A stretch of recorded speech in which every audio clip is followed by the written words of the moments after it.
Good morning, sir. Today, a 70-year-old male patient came to the emergency with a chief complaint of shortness of breath and chest tightness.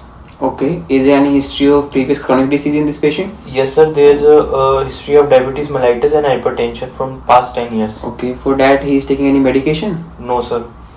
He is consuming alcohol and smoking? Yes, sir. Smoking he's a chronic smoker from past 10 years. Tell me the vital signs. Sir, pulse rate is 110 beats per minute and blood pressure is 230 by 230 systolic and 110 diastolic mmHg.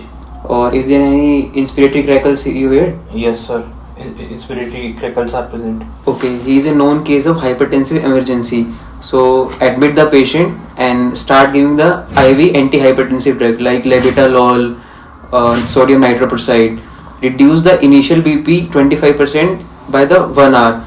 क्योंकि 1 घंटे के अंदर धीरे धीरे कम करना होता है, क्योंकि एकदम से कम करने से हाइपोपरफ्यूजन ऑफ ऑर्गन्स हो जाता है, जिसकी वजह से ऑर्गन डैमेज हो सकते हैं.